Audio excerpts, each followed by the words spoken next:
Hello Shri, কি হয়েছে? তুমি বারবার ফোন করছিলে, আমি তো কেটে দিচ্ছি, তার মানে তো আমি ব্যস্ত আছি, তাই না?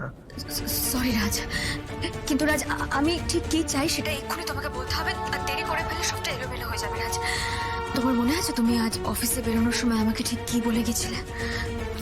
তুমি বলেছিলে না আমি যা চাই তুমি সেটাই করবে। হ্যাঁ শ্রী, বলেছিলাম, কিন্তু এখন তো আমি ম্যাডামের সাথে একটা মিটিং এ আছি, তোমাকে তো সেটা বুঝতে হবে। আচ্ছা শোনো, আমি গাড়িটা ফেরত দিয়ে দিয়েছি।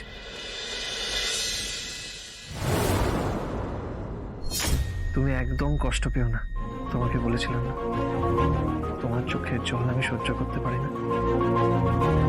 এইবার থেকে শুধু তোমার হাসি মুখটা দেখবো, বুঝলে?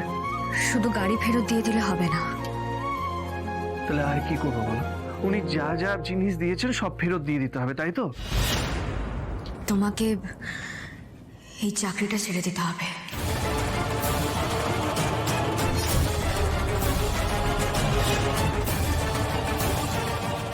আর কোনো মিটিং করার দরকার নেই তোমার।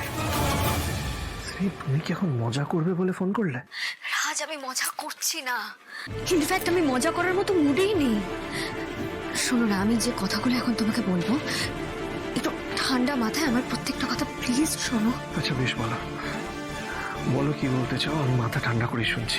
রাজ, ওই অফিসটা, এই নতুন সমস্ত জিনিস তোমাকে গিলে খাচ্ছে। দিনের পর দিন তুমি একটু একটু করে শেষ হয়ে যাচ্ছ রাজ। আমি তোমাকে বলছি, তোমার এই বসের আচরণ কিন্তু ভীষণ অস্বাভাবিক। আমি শিওর রাজ, ওদের না তোমাকে নিয়ে কোনো একটা মতলব আছে। তাই বলছি তুমি এই সমস্ত জিনিস দিয়ে দাও, আর চাকরিটাও তুমি ছেড়ে দাও রাজ। শ্রী প্লিজ, প্লিজ শ্রী, আমি আর মাথা ঠান্ডা রাখতে পারছি না।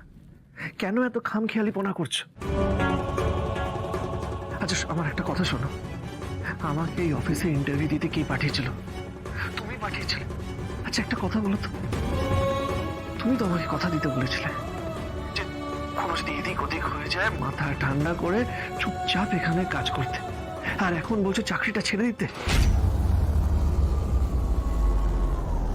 দেখো শ্রী, তুমি বলনি তাও আমি বুঝেছিলাম যে তুমি চাও আমি গাড়িটা ফেরত দিয়ে দিই, তাই আমি গাড়িটা ফেরতও দিয়ে দিচ্ছি।